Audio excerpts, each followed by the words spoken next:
नमस्कार दोस्तों, स्वागत है आप सभी का बोस स्टडी में। मैं हूं आकाश आप सभी के साथ। तो साथियों, हम आज करने वाले हैं 9 जुलाई की करंट अफेयर।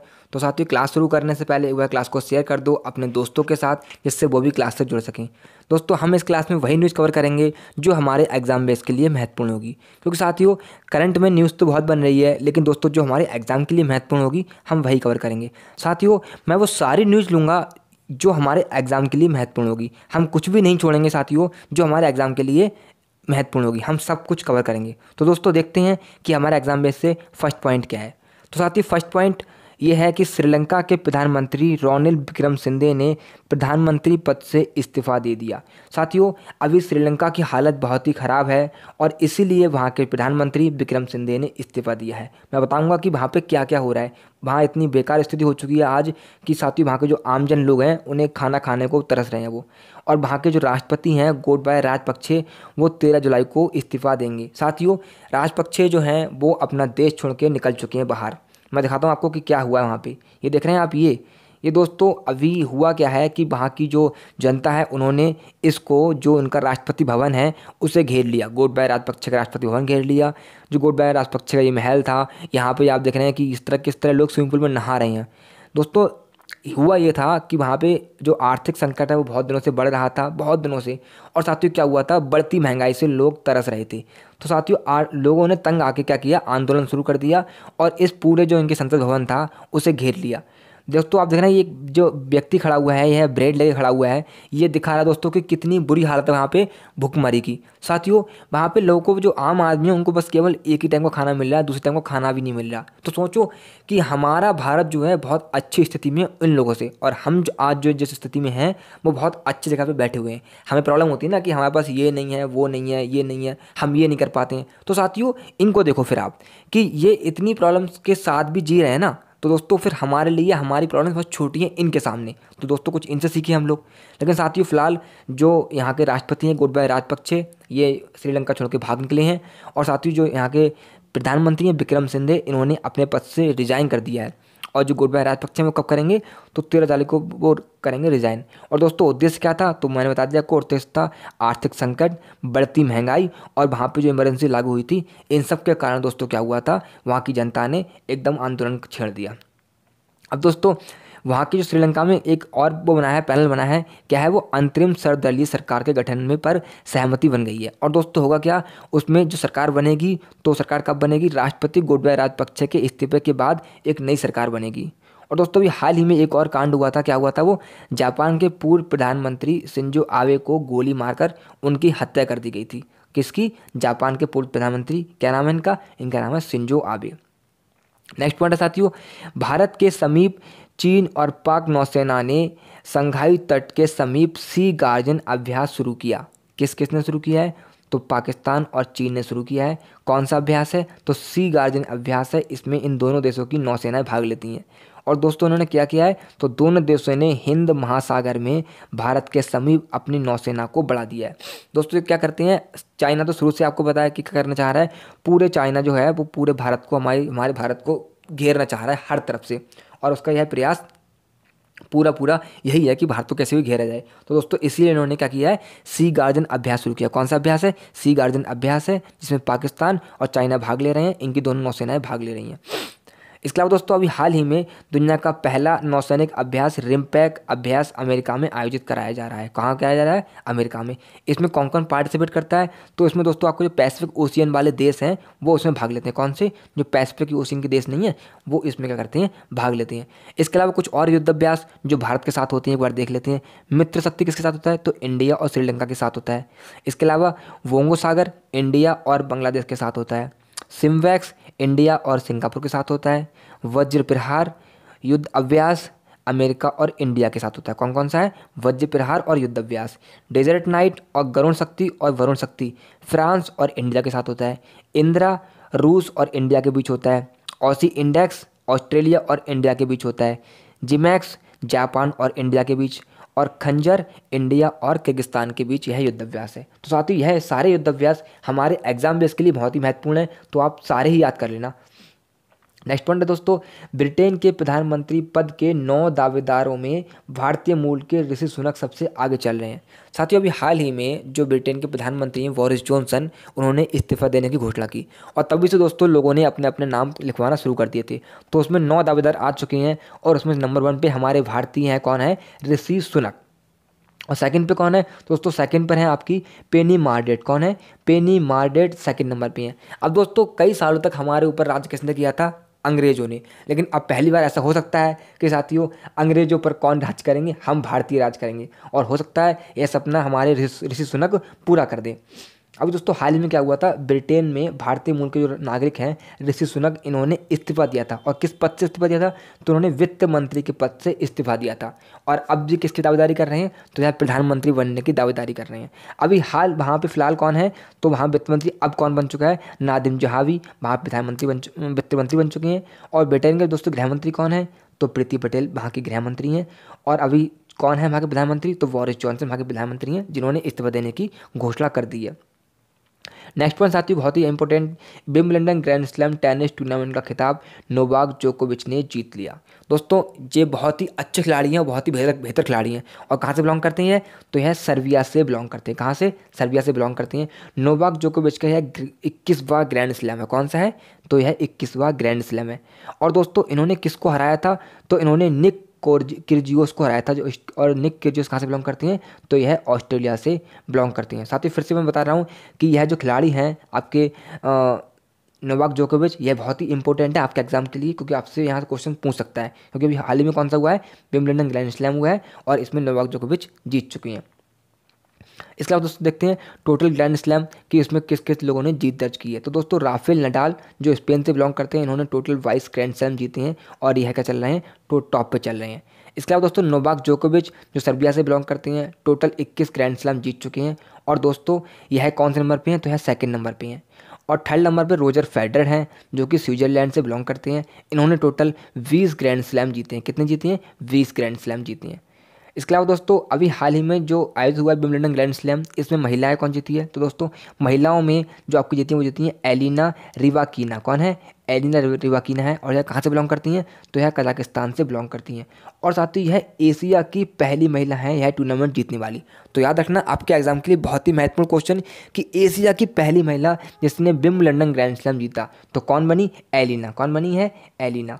और कहाँ की हैं, कजाकिस्तान की। और इन्होंने किसको हराया था, तो इन्होंने ओन्स जेबुआ को हराया था।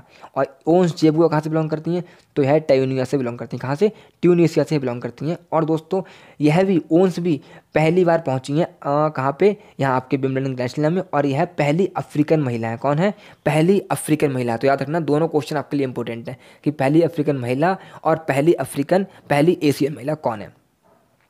इसके अलावा दोस्तों 2022 के ग्रैंड स्लैम अभी आयोजित हो चुके हैं। देखते हैं कौन कौन इसमें क्या क्या जीत चुका है।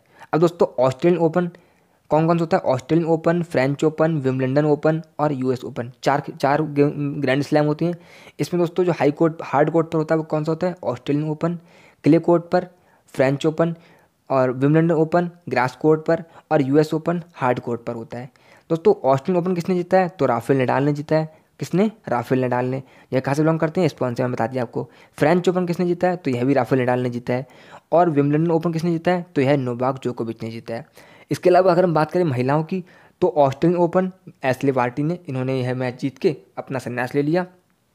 फ्रेंच ओपन ईगा स्विटेक ने और विंबलडन ओपन एलिना रिवाकिना ने जीता है। सर्वाधिक ग्रैंड स्लैम जीतने वाले कौन खिलाड़ी हैं, तो राफेल नडाल हैं जो कितनी बार जीत चुके हैं, 22 बार। मैंने आपको भी बताया था दोस्तों। यह जो आपको बता रहा हूँ मैं कि कितने कौन कौन से कोर्ट पर होता है, यह आपको सब याद रखना पड़ेगा क्योंकि आपके एग्जाम के लिए यह बहुत ही महत्वपूर्ण है।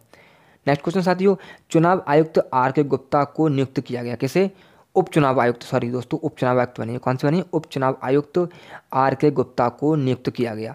अभी मुख्य चुनाव आयुक्त कौन है, तो मुख्य चुनाव आयुक्त अभी राजीव कुमार हैं। और दोस्तों चुनाव आयोग का कार्य क्या होता है, कौन कौन से चुनाव कराता है वो, तो दोस्तों राष्ट्रपति का चुनाव कराता है चुनाव आयोग, उपराष्ट्रपति का चुनाव कराता है, इसके अलावा एमपी का भी कराता है। और दोस्तों याद रखना बहुत महत्वपूर्ण, एमएलए का भी कराता है। जो आपके राज्य के एमएलए होते हैं उनका भी चुनाव कौन कराता है, तो आपका चुनाव आयोग ही कराता है। और ये दोस्तों याद रखना ये कौन बने, ये आपके उपचुनाव कौन बने, उपचुनाव आयुक्त बने। क्या नाम उनका, इनका नाम है आर के गुप्ता।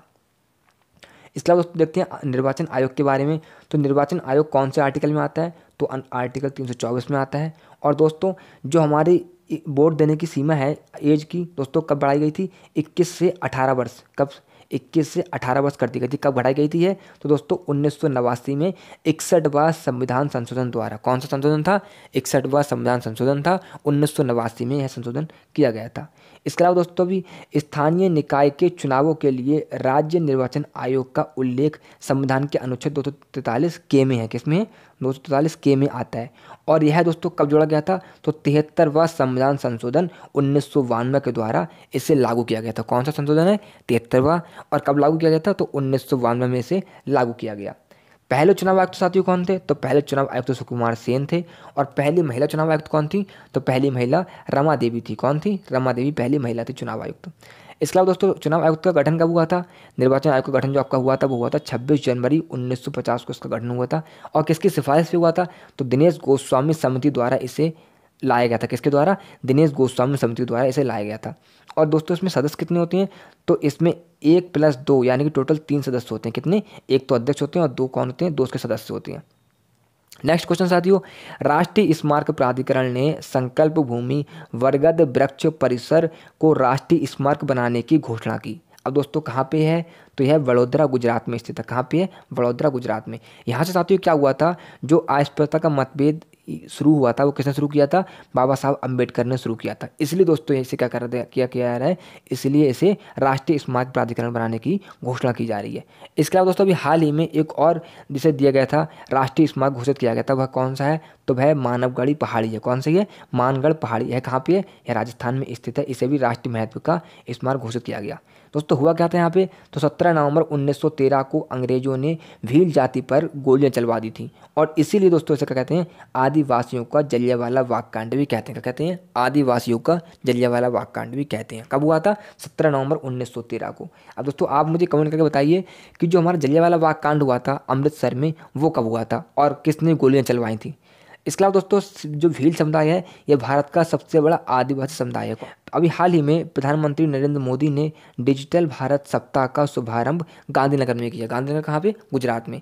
इसका मुख्य उद्देश्य क्या था? तो डिजिटल सेवा को बढ़ावा देना था और ग्रामीण भारत जो है वहाँ पाक डिजिटल सेवा को पहुँचाना था। जो हमारी डिजिटल सेवा है उसको पहुँचाना था। और दोस्तों डिजिटल भारत योजना की शुरुआत कब हुई थी? तो 2015 में इसकी शुरुआत हुई थी। इसके अलावा दोस्तों अभी हाल ही में 2022 राष्ट्रीय खेल की मेजबानी कौन करेगा? तो गुजरात करेगा।